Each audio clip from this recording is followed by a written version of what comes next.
उद्धारकर्ता प्रभु यीशु के नाम में और हमारे त्रय के परमेश्वर के नाम में सब मसीही भाइयों को जय मसीह की। प्रियो, आज फिर एक बार मैं आपके सामने उपस्थित हुआ हूँ कुछ विशेष जानकारी लेकर, और वो जानकारी अभी मैं बताने जा रहा हूँ वो ये है कि क्या हम लोग जानते हैं हमारा ईस्टर संडे यानी पुनरुत्थान का दिन और गुड फ्राइडे यानी कि प्रभु यीशु मसीह के बलिदान का दिन, मृत्यु का दिन, इसकी डेट हर साल कैलेंडर पे बदल बदल के क्यों आती है? शायद कुछ लोग जानते हैं, शायद कुछ लोग नहीं जानते हैं। आज मैं ये सारी बातें आपके सामने खुला कर दूंगा, जितना कि मेरा जानकारी है, जितना मेरा अभ्यास है हुआ है, उस हिसाब से मैं इन बातों पर आज रोशनी डालने की कोशिश करूंगा। और ये कोई मैं मैसेज नहीं देने जा रहा हूँ प्रियो, ये एक बाइबल का मतलब मसीहत के बारे में एक स्टडी है बस। हम देखते हैं कि क्रिसमस 25 दिसंबर फिक्स डेट है और गुड फ्राइडे फ्राइडे के दिन आता है, ये भी हमको मालूम है।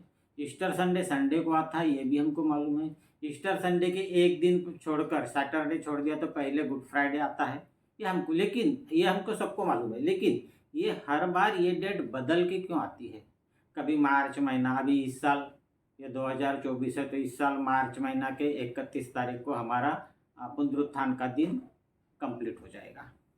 लेकिन पिछले साल अलग डेट पे आता है, आने वाले अगले साल अलग डेट पे आएगा। ये डेट क्यों बदल, कौन डिसाइड करता है?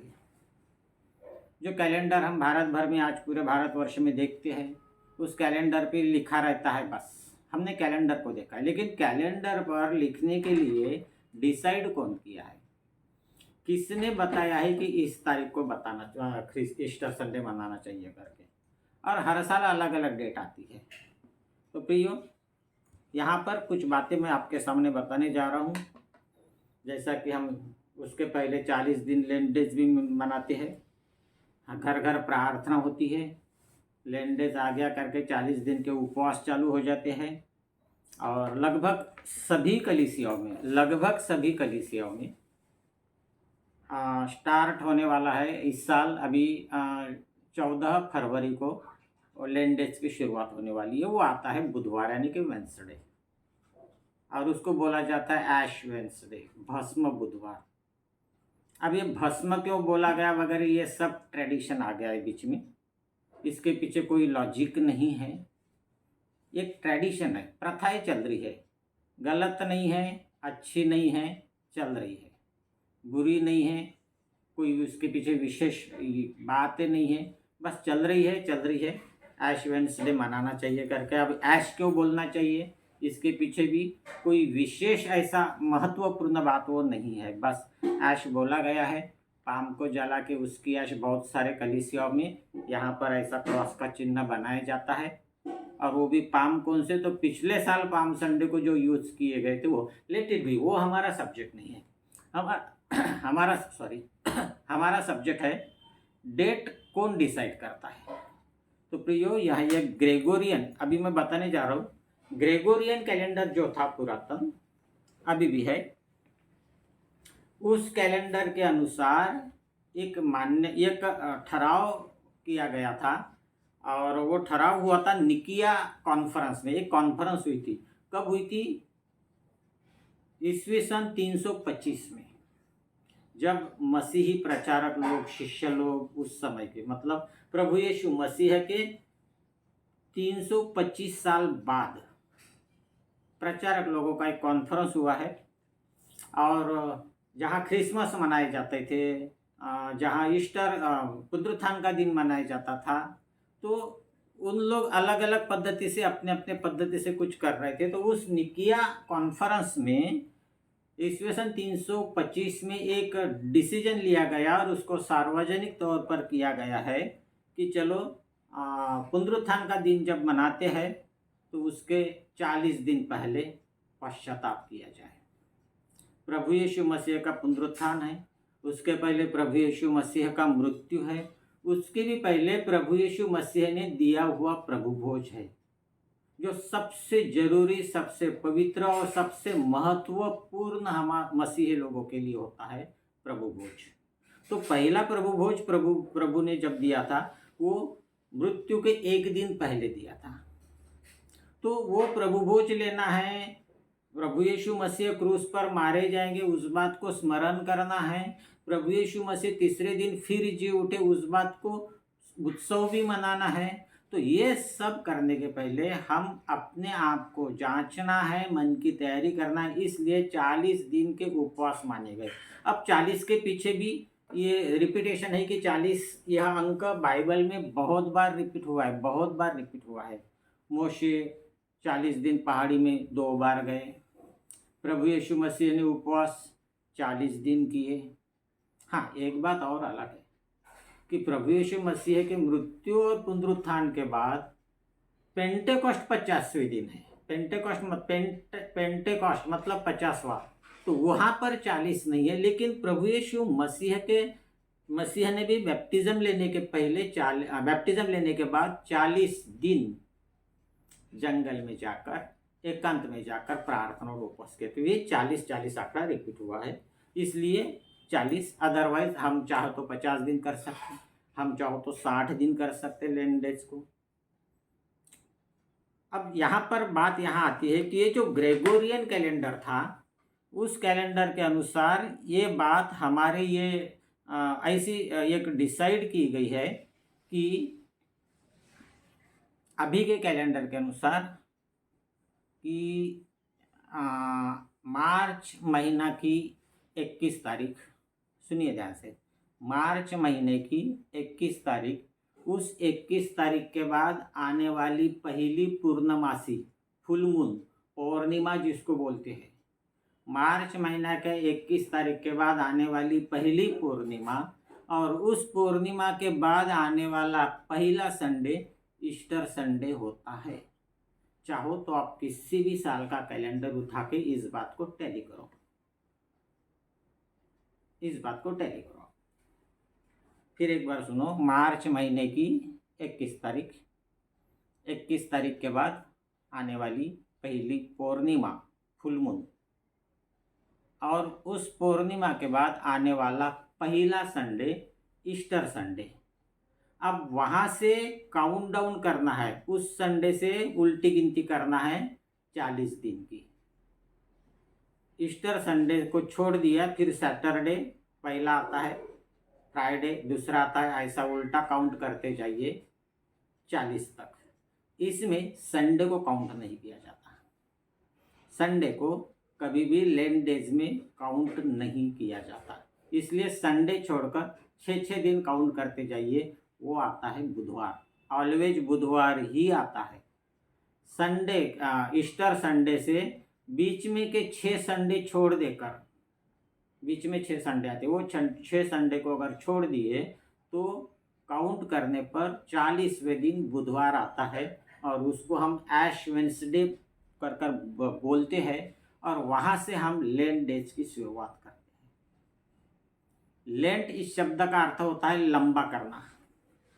अब इसका मतलब ये होता है कि प्रभु यीशु मसीह के मृत्यु और पुनरुत्थान का जब हम मनाने जा रहे हैं तो उसको 1 या 2 दिन ना मनाएं, बल्कि थोड़ा सा पीरियड लंबा किया गया, उसको 40 दिन किया गया है परिषद के अनुसार, जो सार्वजनिक रूप से वहाँ उन्होंने डिसीजन लिया और सार्वजनिक किया कि थोड़ा लंबा किया जाए 40 दिन। तो ये 40 दिन क्या करना है?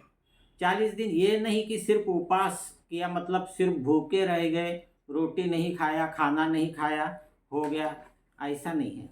ये 40 दिन हमें अपने आप को प्रिपेयर करना है, उसके लिए वो लंबा किया गया पीरियड कि उस दिन तक हम अपने आप को तैयार करें कि हम प्रभु यीशु मसीह के मृत्यु को और पुनरुत्थान को अच्छे रीति से स्मरण कर सकें।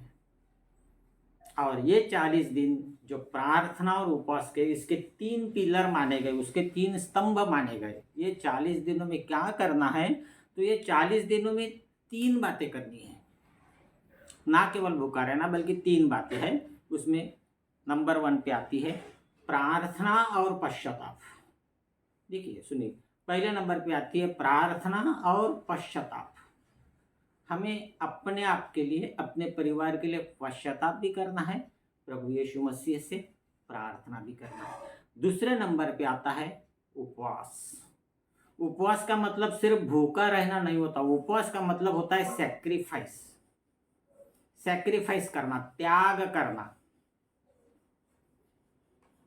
हमें खाने की सिर्फ चीजों का नहीं, किंतु हर एक उस जिसकी लालसा हमारे मन में होती है, जो हमारे कुछ जरूरी चीजें होती है, उसको हमें सैक्रिफाइस करना है। भोजन जरूरी है, भोजन का सैक्रिफाइस करो। एंटरटेनमेंट जरूरी है, एंटरटेनमेंट का सैक्रिफाइस करो। उतना समय प्रार्थना में दो। कुछ हम कुछ नया कपड़ा है, कुछ लोग बोलते हैं कि नया कपड़ा नहीं पहनना चाहिए। पहनना नहीं चाहिए ऐसा नहीं है, पहने तो कुछ नहीं होने वाला, पहन सकते हो। सैक्रिफाइस करना है मन से, और जो हमारे मन में है वो सैक्रिफाइस करना है, ना कि ट्रेडिशन के अनुसार या कोई बोलता है इसलिए नहीं, सिर्फ नॉन वेज नहीं खाना, नया कपड़ा नहीं पहनना, कोई तो और कुछ लेकर आएगा, दाढ़ी नहीं करना, बाल नहीं काटना, शेविंग नहीं करना। ये नाटक करने से कुछ नहीं होने वाला। हमने 40 दिन शेविंग नहीं किया तो प्रभु यीशु मसीह कोई प्रसन्न खुश नहीं होने वाले। हमें अपने आप को सैक्रिफाइस, खुद का त्याग करना है। प्रभु यीशु मसीह कहते हैं कि अगर कोई मेरा शिष्य बनना चाहता है तो वो अपने आप को त्यागे और मेरे क्रूस को उठाकर मेरे पीछे हो ले। अपने आप को त्यागना है प्रियो, उसको बोला जाता है उपवास। वो होता है सैक्रिफाइस। हमें त्यागना है। अच्छी चीजें हमारे लिए जरूरी नहीं है लेकिन अच्छी है, हमारे मन में इच्छा है उसकी, हम उसको त्याग कर सकते हैं। और त्याग प्रभु यीशु मसीह पर हम कुछ उपकार नहीं कर रहे, त्याग कर रहे, तो हम अपने आप को त्याग कर रहे हैं ताकि हम आत्मा और सच्चाई के साथ परमेश्वर की आराधना कर सके। हमारा मन दुनिया से, संसार से भटकता रहता है, जो भटकता रहता है वो एक जगह पे आकर हम प्रभु यीशु मसीह की तरफ हमारा ध्यान लगा सके। इसके लिए हमें इन सारी बातों का त्याग करना है, जो बातें हमें परमेश्वर की आराधना, महिमा से, उसकी संगति से दूर ली जा सकती है। भरपेट खाना खाए, ज्यादा नींद आएगी, सो जाएंगे लोग, इसलिए उपवास। अब तीसरा पिलर जो है, तीसरा स्तंभ जो है वो है दान। हमने जिन चीजों का सैक्रिफाइस किया है वो हम अपने मर्जी से, ना कि किसी के दबाव में आकर, ना किसी को देखा देखी उसने किया इसलिए मैंने किया, ऐसा नहीं। अपने मन से, पूर्ण मन से, प्रेम भावना के साथ हमें उन चीजों को दान करना है। दान का मतलब ये नहीं है कि जहां है वहां भर भर। दान का मतलब है कि जहां जिनको नहीं है या जिनको उन चीजों की जरूरत है, हमारे लिए वो कम जरूरतमंद है, जरूरत ही है, लेकिन किसी और के लिए वो बहुत ज़्यादा जरूरत रखती है, मायने रखती है, उन लोगों को, जरूरतमंदों को, भूखों को, नंगों को हम दान कर सकते हैं। ये 3 पिलर में हमको 40 दिन तक काम करना है, तब जाके हम प्रभु यीशु मसीह के पुनरुत्थान में उचित रीति से सहभागी हो सकते हैं। ये 3 बातें हैं, प्रार्थना और पश्चाताप, दूसरा है उपवास, और तीसरा है दान। ये 3 बातें हमको करना है। अब यहाँ पर एक बात आती है, जैसा मैंने पहले बताया कि हम 40 ही दिन नहीं 50 दिन भी कर सकते। अब ये जो मैंने पहले बताया कि ग्रेगोरियन कैलेंडर के अनुसार, मतलब हमारा जो इंग्लिश कैलेंडर है जो हमारे घर घर में लटका है, जो 2024 ये बताता है, जो 2024 आज चालू हुआ है, उस कैलेंडर के अनुसार चाहे वो 22 का रहो, 21 का रहो, 19 का रहो, 15 का रहो, 1950 का रहो, जो भी है, जो डेट मैंने बताया था फिर एक बार रिपीट करके बताता हूँ ताकि सबके मन में याद रहे सदा सदा के लिए कि 21 मार्च के बाद आने वाली पहली पूर्णमासी, उसके बाद आने वाला पहला रविवार, पहला संडे, ये ईस्टर संडे होता है, ये पुनरुत्थान का संडे माना जाता है। वहाँ से उल्टी गिनती करके 40 दिन तक गिनने से बुधवार आता है, रविवार को छोड़कर, रविवार को नहीं गिना जाता। उपवास में भी 40 दिनों के उपवास में रविवार को उपवास नहीं जोड़ा गया, वो रविवार को सहूलत दी गई है। अच्छा, ये तो 325 में, ईस्वी सन 325 में कैलेंडर के अनुसार ये निकिया परिषद में डिसीजन लिया गया था, और वो फुल फास्टिंग करते थे, बहुत कठोर, कुछ नहीं खाते थे, कुछ नहीं पीते थे, पानी भी नहीं पीते थे, खाना भी नहीं खाते थे। लेकिन ईस्वी सन 800 तक, मतलब कैलेंडर के अनुसार लगभग 450 पौने 500 सालों तक जो परिस्थिति आई, वहाँ पर ऐसा हो गया कि लोग उपवास कर रहे, ऐसा दिख तो रहा है लेकिन कर नहीं रहे। डिप्रेशन में आ रहे, कोई प्रेशर में आ रहे, अरे भूखा रहना है, भूखा रहना है, भूखा रहना है, भोजन को कोई नहीं छोड़ता। तो इसी कॉन्फ्रेंस ने, मतलब जो शिष्य लोगों की 400 साल बाद जो शिष्य लोगों की या प्रेषित लोगों की या पादरी लोगों की जो कॉन्फ्रेंस थी, उन्होंने थोड़ी रियायत दिया है इसमें कि चलो एक टाइम का भोजन कर लो, एक टाइम भूखा रहो, एक टाइम का भोजन कर लो। लेकिन हम नए नियम के जो विश्वासी लोग हैं, हमें नया नियम क्या बताता है कि हम भूखा रहने से नहीं होता। उपवास क्या है, हम बाइबल में अच्छी रीति से जानते हैं। उपवास का मतलब है सैक्रिफाइस, ना केवल भूखा रहना। प्रभु यीशु मसीह कहते हैं कि अगर तू उपवास करता है तो अपना मुंह धो, अपने बालों में तेल लगा और अपने रूम में जाके अपने गुप्तदर्शी पिता से बातें कर, ना कि लोगों को दिखाने के लिए। भाई हम सिर्फ भूखा रहकर उपवास नहीं कर सकते। दूसरी बात मैं ये बताऊंगा, ये कैलेंडर के अनुसार डिसाइड की हुई बात है। अब मैं जो बताने जा रहा हूँ ये मेरा अपना विश्वास है, मैं किसी के ऊपर थोपता नहीं हूँ कि जरूरी नहीं कि हम केवल लेंडेज के ही उपवास करें। जैसा कि पहले बताया कि जरूरी नहीं कि 40 ही दिन करें, हम 50 दिन भी कर सकते, 60 दिन, हमारी मर्जी। हम जितने दिन प्रभु के जितना अधिक नज़दीक जाना चाहते हैं जा सकते हैं। वैसे ही अभी ये जो बात बता रहा हूँ वो ये है कि जरूरी नहीं कि हम इसके पहले के ही 40 दिन उपवास करें। क्यों? क्योंकि ये तो कैलेंडर के अनुसार डिसाइडेड की हुई डेट है, जहाँ सब लोग मनाते हैं, हमको भी मनाना है, हम भी मनाते हैं। कोई गलत नहीं कर रहे, अच्छा ही कर रहे। परमेश्वर की आराधना कभी भी करना गलत नहीं होता, हम भी कर रहे हैं। लेकिन जरूरी नहीं कि यही 40 दिन मनाए जाए। अभी मेरा पर्सनल अगर देखेंगे तो पर्सनल के लिए मैं बोलता हूँ कि मैं तो साल का पहला महीना मनाता हूँ, जनवरी, प्रार्थना और उपवास के साथ। साल का आखिरी महीना मनाता हूँ प्रार्थना और। जरूरी नहीं कि हम हमारे मर्जी से कर सकते, कोई ट्रेडिशन को ही फॉलो करना ये जरूरी नहीं होता। लेकिन जहाँ सारी दुनिया भर के लोग कर रहे हैं, हम भी प्रार्थना उपवास कर सकते हैं, आत्मा और सच्चाई के साथ करते हैं, पूर्ण विश्वास के साथ कर सकते हैं। प्रार्थना और उपवास करना कभी भी गलत नहीं, चाहे आप लेंडेज के करो या बीच में के करो या कभी भी करो। हमें उस क्रिटिसिज्म में भी नहीं जाना है कि नहीं प्रभु यीशु मसीह मार्च महीने में मरे थे क्या, अप्रैल में मरे थे क्या। वो कोई डेट का कुछ लेन देन नहीं हमको, हमें मनाना है। वो जीवित मर गया ये सच है, वो फिर जी उठा ये भी सच है। मरने के पहले उसने दुख उठाया ये भी सच है, क्रूस का बोझ सहा ये भी सच है। वो हमारे पापों के बदले मरा ये भी सच है। कब मरा ये बात कुछ मायने नहीं रखती। हम पैदा होने के पहले ही मरा, हम आज जी रहे हैं, हम आज के पापों के लिए उसने हमारे पैदा होने के पहले ही दुख उठाया है प्रियो। अब ये क्रिटिसिज्म में घुसने की कोई जरूरत नहीं कि नहीं वो कब मरा और क्या मरा। कर रहे साइंटिस्ट लोग, वो गणित शास्त्रज्ञ जो है, अंक शास्त्र वाले, गणित शास्त्र वाले जो है, वो उसका संशोधन करते रहे, हमें उससे कोई आपत्ति नहीं है। हम तो यही कहना चाहेंगे कि भाई प्रभु की प्रार्थना करना है, परमेश्वर की भक्ति आराधना करना है, हम कभी भी कर सकते हैं, कभी भी कर सकते हैं। और हर समय हमें पश्चाताप करना है, अधिकाधिक प्रेम दुनिया को दर्शाना है, देना है, मतलब हमें दान करना है, जरूरतमंदों को प्रेम देना है, दया करना है उनके ऊपर। हम करना है इसलिए नहीं करना है, आत्मा के चलाई चल रहे तो आत्मा के फल हमारे अंदर से अपने आप निकलेंगे। हमें दान या दया या प्रेम किसी से किया नहीं जाता, दया किसी पर करने से किया नहीं जाता, वो अंदर से आता है। परमेश्वर की आत्मा जब हमारे अंदर होती है ना, तो अंदर से प्रेम और दया आता है। प्रेम और दया करने से नहीं किया जाता है।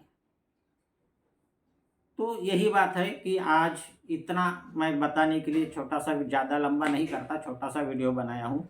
और मेरा यही आज का उद्देश्य था कि हम इस बात से अनजान न रहे कि कैसे वो पुनरुत्थान का दिन डिसाइड किया जाता है, कैसे गुड फ्राइडे का दिन डिसाइड किया जाता है। बहुत सारे लोगों को इससे कुछ लेन देन नहीं, कैलेंडर पर है करके करते हैं, लेकिन है हमारे जानकारी के लिए ये बहुत जरूरी है। प्रभु यीशु मसीह क्रूस पर मारे गए, गाड़े गए, फिर जी उठे तीसरे दिन, और वो तीसरे दिन जी उठे। सप्ताह का पहला दिन था, और सप्ताह का पहला दिन था इसलिए हम सप्ताह का पहला दिन प्रभु यीशु मसीह के पुनरुत्थान का मनाते हैं। अब उसके पहले और एक बात बताना चाहूँगा। हाँ बेटा, थोड़ा मुझे बताओ कितना टाइम हुआ वीडियो का? 20 मिनट। बंद मत करो, ठीक। एक बात और बताते जाऊँगा।